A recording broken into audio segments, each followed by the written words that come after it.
Yes, hello, good morning, good afternoon, and welcome back to the Grind It Back podcast, but also welcome back to Career Tuesday.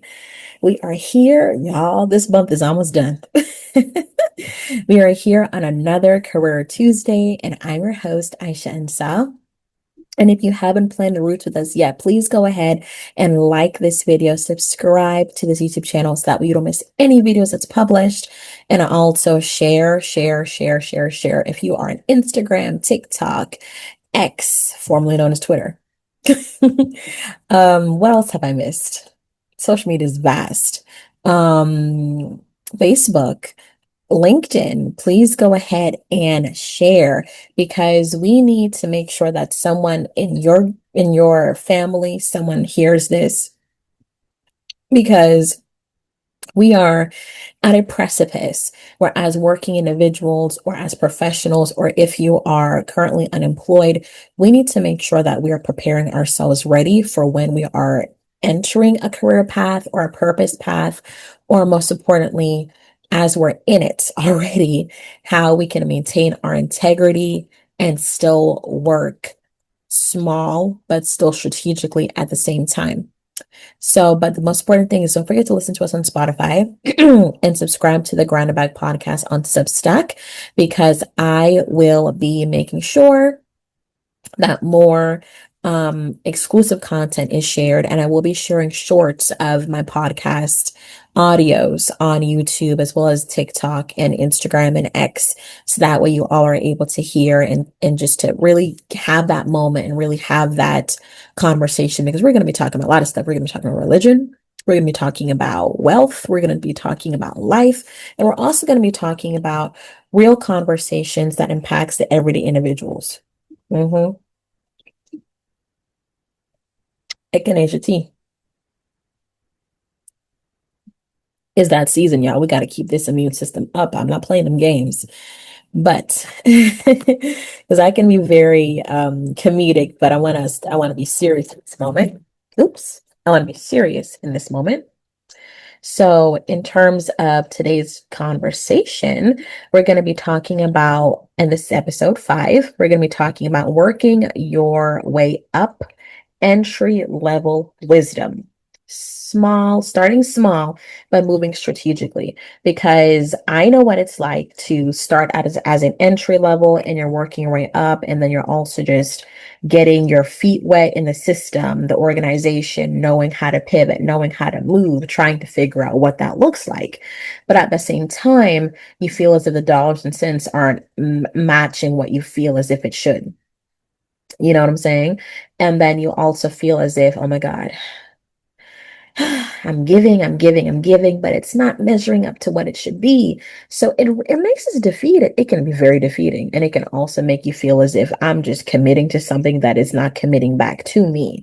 So there's always those moments when we're like, okay, let me try to see how I can pivot. Let me see how I can make this make sense for me. And then we end up playing small ball instead of big ball. And instead of holding leadership accountable when they act unethical.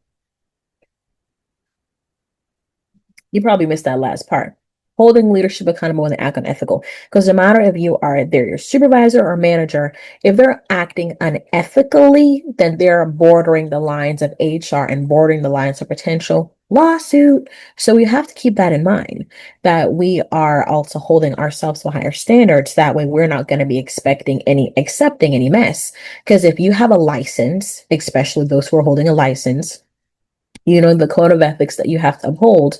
So that means that you also have to be very careful of what you do, because even if you didn't do it, you knew what happened and you turned a blind eye to it. And unfortunately, yeah, you know, the Grim Reaper is gonna come back and get you. So it is what it is. It's the universal order. When we turn a blind eye to something, eventually, if it's not guilt, it's our own volition to share or admit, or if it's also our admission that we need to do the right thing in the end. So, what we're going to be talking about, and I'm going to go ahead and um, give you three takeaways. I'm going to give you four takeaway questions And we're going to talk about three of the questions right now. So we're going to go ahead and just structure that accordingly. So I don't give you so much information because it's a very important subject matter. So let's go ahead and do that. And the additional four questions will be listed in the blog post that I'll be sharing this video in. So just know that if you want to see the rest of the questions, you're going to have to go to the blog post, and I'll be sharing the link in the description box down below. So let's get to the grounded questions for a moment. So let's go ahead and talk about it. So, what can I master at this level before seeking a promotion? So, when my experience, just to speak to me personally, because sometimes it's best to use a case study than just say, oh, do this, do that, because what if that doesn't work for everybody?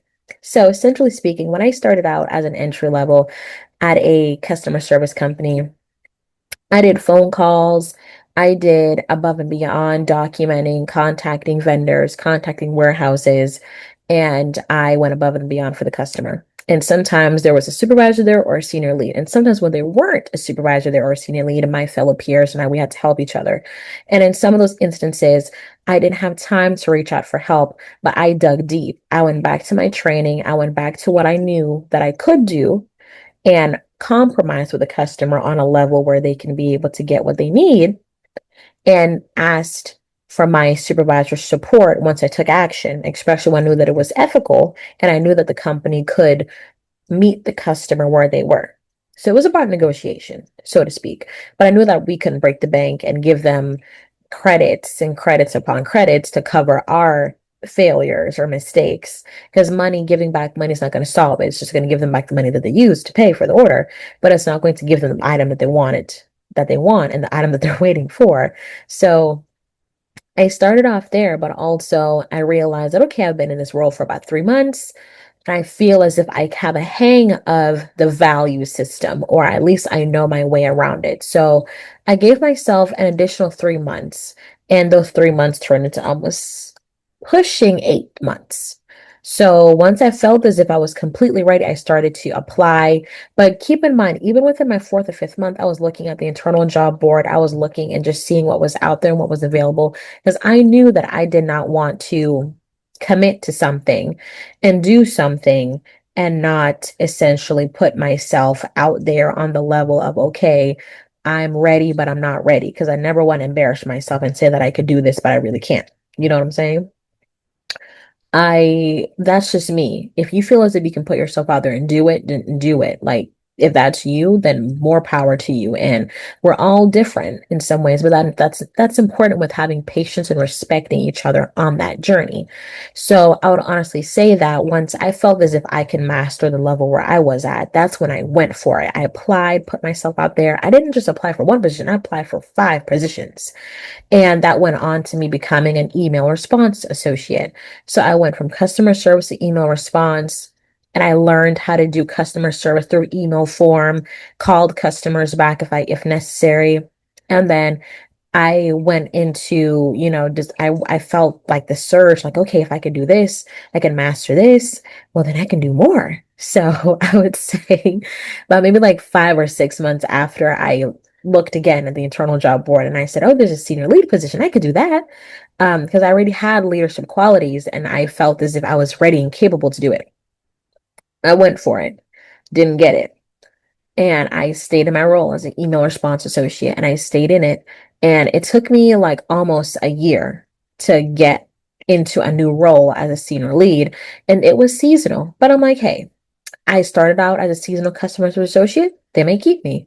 But I said may, but I had a strong hopes they would. And I did the interview, got it, training. It was a group training, so it had different individuals in the training with me. So it wasn't just me as a one-on-one training. Sometimes that can be intimidating because everyone is eager. They may ask questions. Some people's anxieties can throw you off or make you feel as, oh my God, why did I sign up for? So I had to ask myself those key questions.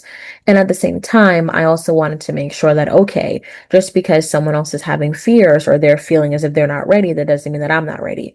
So sometimes you have to quiet that internal voice in your heart and in your head that, okay, okay, and I know you heard it, but what's your why? You want to get out of this role. You want to level up. You want to grow. Dollars and cents growing is not that bad either. So come on with it, girl. Come on. Those pep talks helped me. And once I did that, I focused on me, asked questions that I need to ask, asked more questions that I needed to ask, took notes, copy, pasted, added to my notes app, make sure that I had it. Make sure that I had all of those internal resources that they provided, and I asked for more resources if they could provide them. And once I was able to get into the role, I felt as though, wow, I can really do this thing. Customer service, I already got that. Email response, did that. So, and the senior leader role was mainly helping associates and also customer service related issues, and also, doing like customer service chat work, but helping associates on their escalations and even taking those calls. So I say all of that to say there's always that fear when you're going up for a promotion, but there's always that inner voice that tells you, look where you were before.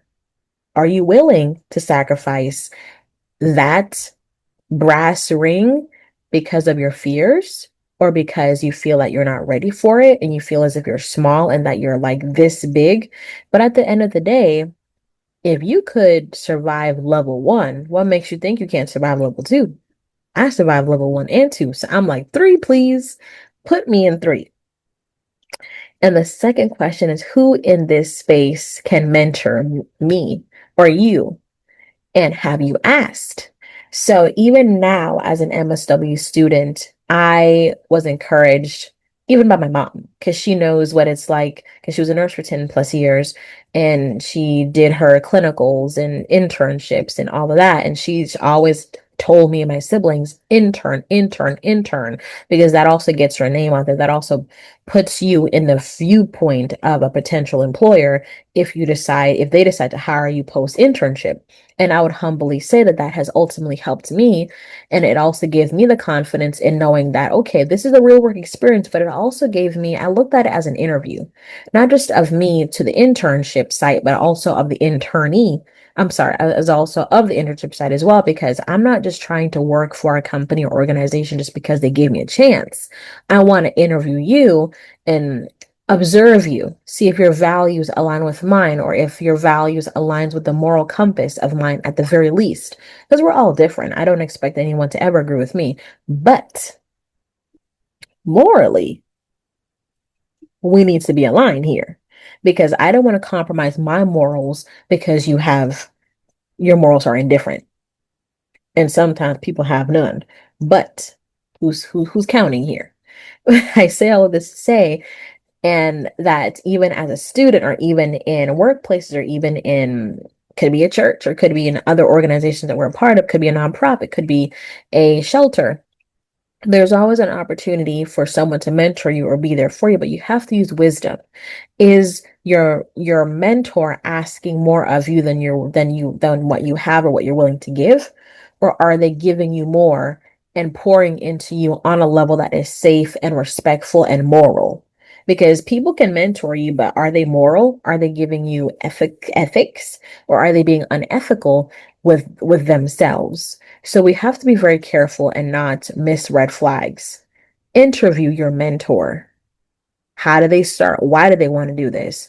Why did they find a passion for this? And why do they feel as if they are capable of mentoring you at your entry level or at your developmental level?